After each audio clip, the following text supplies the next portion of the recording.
Plaguespreader by Arlen Bradley. I'm infected. You know what I'm infected with.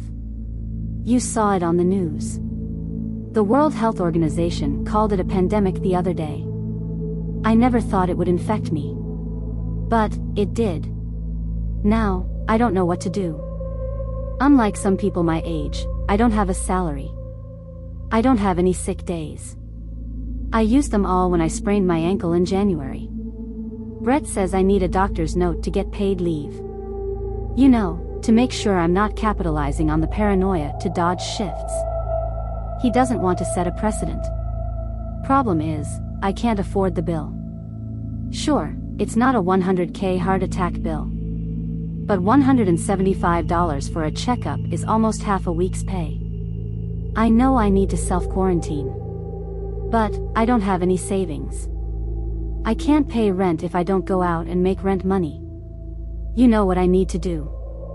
But I'm not sure I have the stomach to do it. I checked the clock and downed a Benylin shot. 45 minutes until my shift starts. Gotta get moving. Donning a medical mask, I broke quarantine. As I rode the bus, disease spewed from my mouth like a thick green fog. My noxious gases carried malicious little germs. A child looked up at me.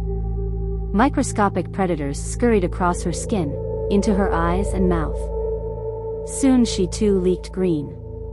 I imagined her sick and dying. I imagined all the people her infernal vapors would infect. She smiled at me. Smile while you can, little one. Smile before the plague begins. Getting off the bus, I watched 1,000 subtle suicides. A man on a bench licked ketchup off his hand and began leaking green. A little boy sipped from a public fountain and began leaking green. A woman, already leaking, kissed her husband, regurgitating green into his mouth like a mother bird. I coughed. Bystanders recoiled. If they only saw what I could see. They would break down in tears. When I showed up at work, Brett yelled at me and told me to take off my mask.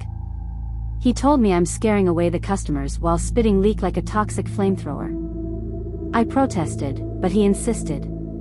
Just wash your hands, he said. It'll be fine, he said. I washed my hands, dirtying them again the second they touched my breath. By the time I'd gotten ready and clocked in, plague filled the building like a tainted hotbox. I thought about leaving. I thought about running away. But I didn't. Instead, I put on a smile and greeted my next victim. Welcome to Burger King. May I take your order?